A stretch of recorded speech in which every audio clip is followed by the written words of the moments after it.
Xiaomi nie próżnuje i wypuszcza coraz to nowsze modele swoich smartfonów. Ja miałem okazję ostatnio pobawić się ich nowym składakiem, którego niestety nie dostaniemy w Polsce.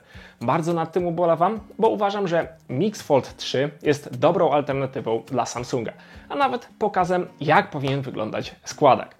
Zacznijmy jednak od tego, co mamy w pudełku, bo już od pierwszego rozpakowania Xiaomi pokazuje konkurencji, jak powinien wyglądać zestaw. W pudełku poza smartfonem mamy oczywiście ładowarkę z kablem, czego niektórzy zapominają.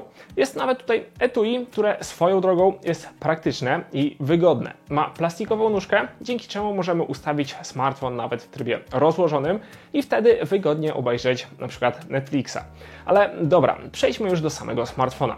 Mix Fold 2 z zeszłego roku miałem na dłużej u siebie, no i powiem Wam, że na pierwszy rzut oka może nie ma dużych zmian, ale już tamta wersja mi się podobała. A tutaj został całkowicie przebudowany zawias.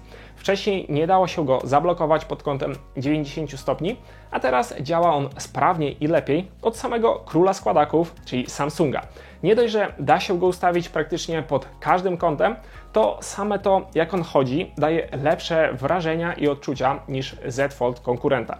No i sama budowa, czyli te wymiary, są wygodniejsze od konkurenta, który jak jest złożony, to jest wąski i gruby, no a mając w rękach Mix Folda mamy wrażenie, jakbyśmy mieli zwykły telefon, jak jest złożony, a dodatkowo jak go rozłożymy, no to wtedy mamy spory tablet.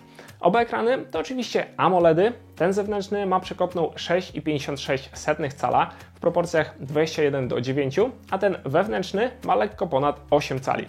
I dodatkowo ma adaptacyjne odświeżanie LTPO, czego nie ma ten zewnętrzny. Oba jednak mają częstotliwość odświeżania do 120 Hz, no i dodatkowo są bardzo jasne, ze szczytową jasnością 2600 nitów, więc jest to na pewno topowa półka. Wyświetlacze wspierają HDR10+ oraz mają certyfikat Dolby Vision. Na zewnątrz mamy szkło ochronne Gorilla Glass Victus 2, a w środku jest specjalna folia, która chroni wnętrze. Sercem urządzenia jest najnowszy procesor Snapdragon 8 Gen 2, który wspiera 12 lub 16 GB RAM i do tego mamy wersję o pamięci nawet 1 TB. Zasilanie tego składaka zapewnia spory akumulator 4800 mAh, który wspiera ładowanie przewodowe o mocy 67 W i bezprzewodowe 50 W. Dodatkowo mamy tu głośniki stereo, które grają bardzo dobrze. A wisienką na torcie mają być aparaty, których niestety za bardzo nie mogłem sprawdzić, bo smartfonem bawiliśmy się tylko przez około godzinę w zamkniętym pomieszczeniu. Ale ogólnie mamy tu zestaw, zaczynając od oczka głównego, matrycę 50 megapikseli Sony IMX800 z obiektywem 23 mm o jasności 1,77. Dalej jest aparat ultraszerokokątny o ogniskowej 15 mm, on ma 13 megapikseli i są jeszcze aż dwa obiektywy tele po 10 megapikseli. Pierwszy ma 75 mm, a drugi peryskopowy 115. Sam jestem ciekaw, jak one się sprawdzają w boju.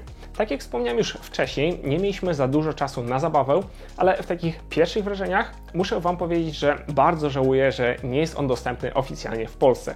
Jest to w sumie bardzo zbliżony model do tego, co oferuje Huawei, no ale wiemy przecież, że Huawei nie ma usług Google'a, a tutaj mamy MIUI, który ma normalnie usługi Google'a, tylko na chwilę obecną nie ma języka polskiego. Chociaż to też da się zrobić i da się wgrać tutaj ROM Xiaomi EU. Jest to bardzo ciekawa alternatywa dla Z Folda od Samsunga.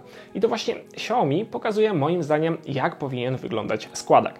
Tak na pierwszy rzut oka zauważyłem też, że system MIUI ma sporo podobnych rozwiązań do multitaskingu, tego, który jest w Samsungu. Jest on już dostępny na rynku chińskim i za najsłabszy wariant musimy zapłacić 8999 juanów, co przeliczając na złotówki daje nam nieco ponad 5000 zł. Jak mocno jesteście nim zainteresowani, to z tego co widzę jest już dostępny w Trading Shenzhen, z którego ja przeważnie zawsze kupuję Xiaomi, których nie ma w Polsce. No i też brałem na przykład ostatnio Xiaomi 13 Ultra. U nich najtańsza wersja kosztuje po przeliczeniu na naszą walutę 6900 zł. I jak coś, to smartfon da się normalnie odblokować i wgrać Xiaomi EU, czyli MIUI z polskim językiem. Więc jak chcecie się wyróżnić i mieć w sumie składaka tańszego od Samsunga, to link do zakupu zostawiam w opisie pod filmem. A tak, no to ten materiał jest bardziej jako ciekawostka. Chciałem Wam pokazać, że Xiaomi nie próżnuje, no i kto wie, może już niedługo wypuści swojego składaka globalnie. No ale wtedy obstawiam, że najniższa wersja będzie kosztowała około 8000, no bo przecież nie może być tańsza niż Samsung. Dajcie znać, jak Wam się podoba ten model. Czekam na Wasze komentarze, na Wasze opinie, czy chcielibyście takiego składaka mieć oficjalnie dostępnego w Polsce. No i widzimy się w następnym materiale. Dzięki za oglądanie. Cześć!